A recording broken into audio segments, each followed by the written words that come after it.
Hello, here I am again at Superbooth 2025 with Henrik from Symbolic Circuits. And Henrik, you will show us your creations and your modules that you brought to the Superbooth today. Yes. All right. Okay. Switching back from selfie mode to normal mode. Okay, cool. Yeah. So I'm Henrik from Symbolic Circuits, and I've been getting into this module building quite recently. And like for about a year and a half to 2 years, I've been trying. But for the last 6 months, I've been getting at it more vigorously and with intent.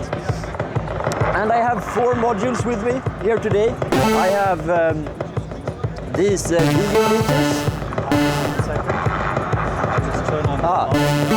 These video meters that are just for, they're just simple like LED meters that have 2 channels, both AC and DC, and they have, they also work as buffers. They were primarily just like exercise for me to learn how to design circuits and do circuit boards and do the assembly, but they're actually quite handy and quite nice and add a lot of variety, or like a lot of pizzazz with more blinking lights. And then also I have this what I call the square organ. So it's like a monophonic oscillator that's built on a divide down circuit. So you have 4 square waves that you then mix together and control with these faders, giving you quite some, you get quite some like acoustic power at your like fingertips with these, and especially this one right now is only like a single voice, but I'm going to implement unison. So right now I'm emulating it with 2 modules, and then you get a pretty flat sound. So yeah, that's quite a fun module. It's a very simple circuit, so I'm working on it, and it should be ready fairly soon. Then I have these switched capacitor filters that are based on these Max 7400 series chips that are quite unique. You don't really see switched capacitor filters that often. They're primarily used for signal processing. So I have both the Butterworth one of a 30 decibel per octave, so it's the same topology as like a normal low-pass filter, but a very sharp cutoff. And then I have these elliptic ones that are 82 decibels per octave, which is quite crazy. So with these, if you put a pure square wave into them, you can hear the overtones coming in as you swipe the cutoff. But this so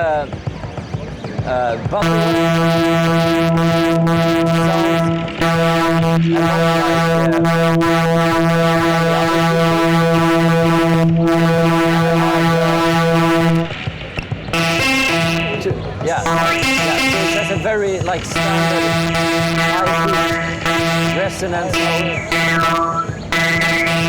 And it has a more of a like overdrive mode. It's quite nice, but if we go to the elliptic filter, which is a lot more crazy.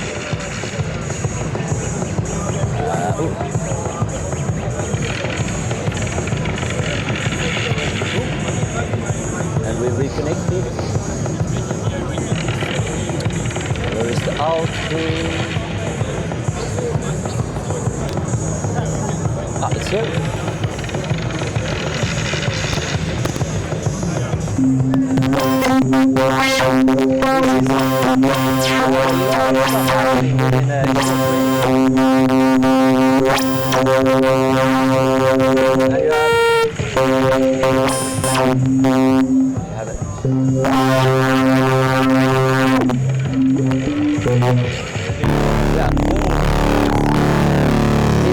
Almost like the branch filter.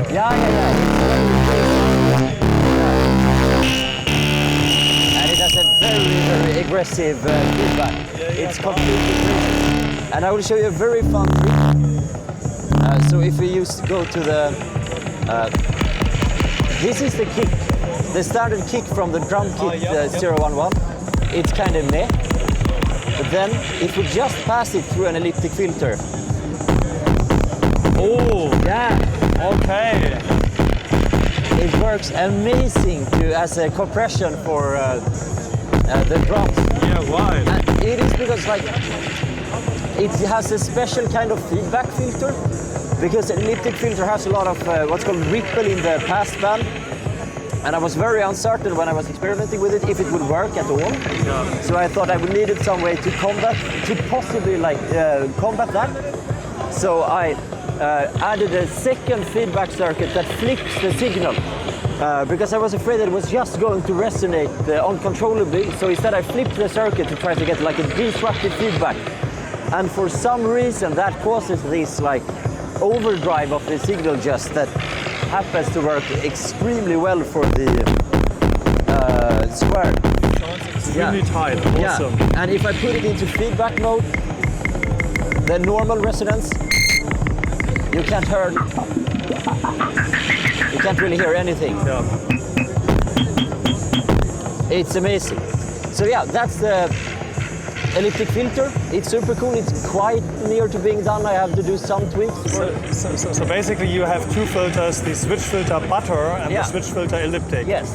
Yeah, Yes, right. yes. Awesome. I might have a bezel one as well. We'll see. I couldn't find the chip for that I could order in time. But we'll see how that sounds as well. It's another filter topology, so it should be super nice. And then the other thing I have is this currently very beta master module that I call it, which is like a MIDI to CD and a sequencer. And one nice thing it has is that it has outputs for 8 drum gates. It's in the corner. And it also has just for the pitch signal. Yep. Where it has 4 CV and gate channels out that are the voicing, how their voice is configurable. Like the default state is you have 2 independent voices, one with velocity that you can't really see now, and the other one without velocity, and you have mod wheel on the modulation wheel on that one. But you can do like this, for example. No, wait.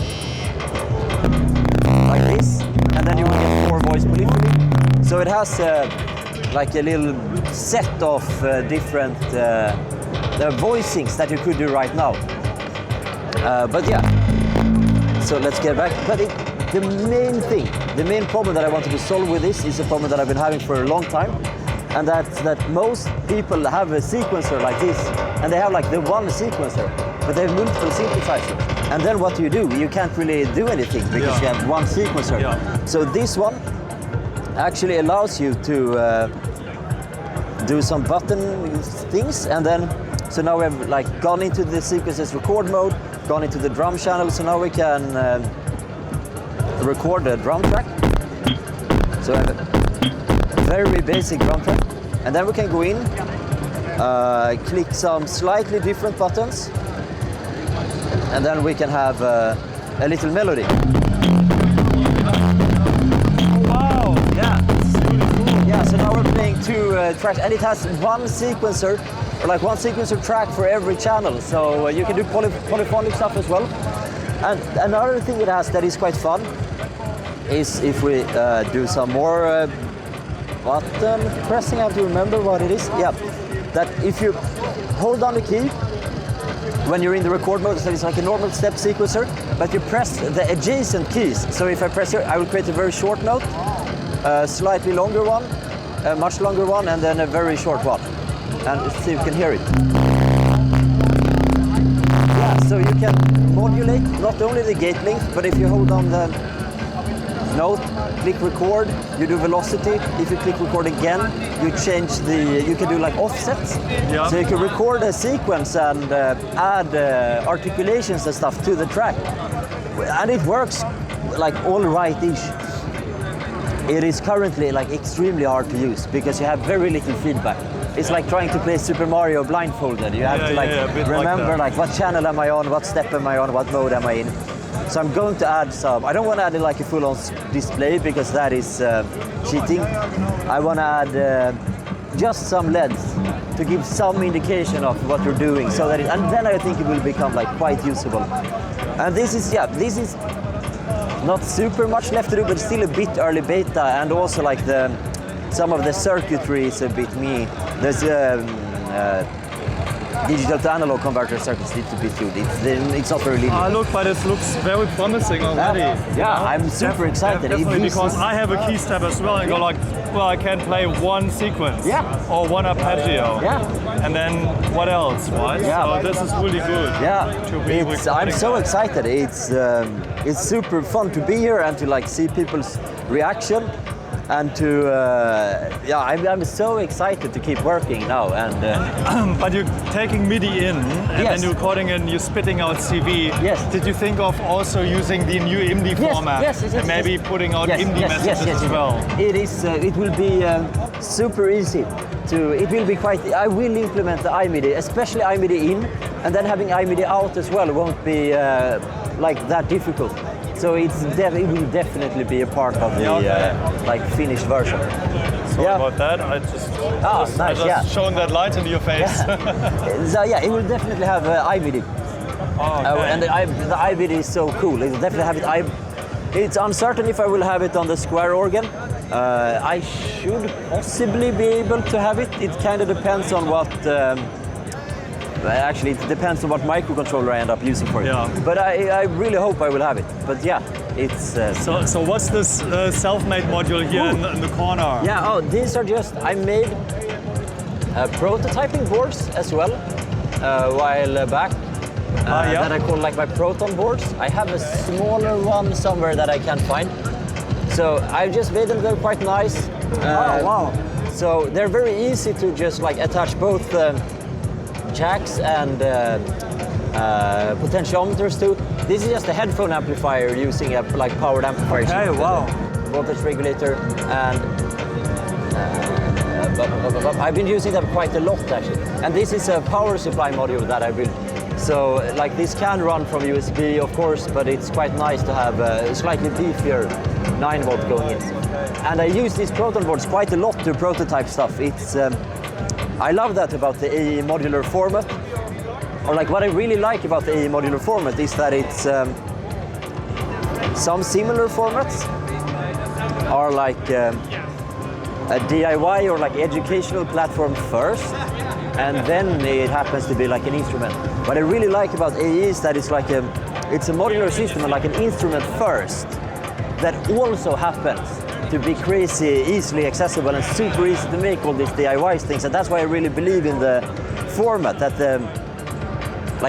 so you have all these like super accessible, super tweakable things that are so easy to work with, but you still have this interface, which is a very nice, clean, modular layout that is like intuitive to musicians, and it's also like safe that everything is 0 to 5 volt. I usually show people that I just, where do we have I just plug it in to the power supply up here, so the plus 5 volt, and then I can just like go around and put the 5 volt like wherever I feel like from the power supply, and nothing is going to happen because it's like safe. And if you would do it with a Eurorack, you would have wasted like a lot of money. It's so good. I really enjoy it. And also, but tell me a little bit about this little bus board here. In the back, because that looks really interesting as well. This is really nice. I was inspired, like I was angry at this, the IDC cable of the normal rack, and I realized that it should be an easier way to do it. So we have the quick swap case, and you could essentially view this as a like lightweight quick swap thing. So it is just a circuit board that you have on the back that the modules plug into, that you drill some holes, you drill these holes, and then you just screw it in place. It fits in any rack pretty much. This is really cool, and you can just snap it off to make it fit into any case. Yeah, so they come in units of 10 units long, and then you just snap them off. Oh, very cool. And then you can just take a module. And then it becomes a quick swap case almost. Yeah. And then you take it, you plug it in, and then I don't. I usually use then like a little thumb screw, like this. And you put that from the back. Yeah, just in the back to have it be in place. But right now I don't, because it actually works quite well. It's a bit wobbly now, but just for demoing it really works. But otherwise you just take a thumb screw. So it's not as quick as the quick swap, but it's like 1,000 times better than the old IDC cable. Absolutely. And you can put them in anything. Like in any kind of rack. That is really cool. Yeah, that's about it that I have that I'm working on now, and I'm like super excited to be here at Superbooth, and it's so fun to meet all of you and like to see the interest in the system of people walking by and being impressed by it, and I'm so excited.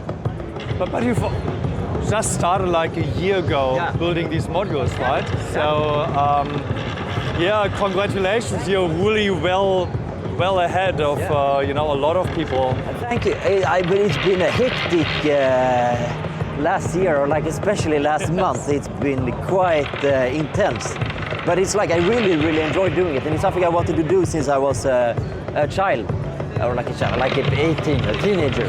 I watched I've always been into electronic music. I watched the Bob Moog documentary, and I was like, oh my god, that is like my life goal. And then I was so excited when I met Robert 3 years ago here at Superbooth. I met you as well, and I saw the system, and I was so like blown away by how cheap it was. And then I went home, and then I realized like I could just start building stuff for this. And then I just kept going. I kept going and started off at kind of a slow pace. Started to do this like LED module, like step by step, taking it easier and easier. But then, I just kind of like kept speeding up, and then I came up with the name Symbolic Circuits, and I came up with the logo, and then it's just so much fun. It's just so much fun. And now you're part of the third party. Yeah. Yes. It's amazing. It's so worth all the hassle, all the stress. It's so worth it. Yeah.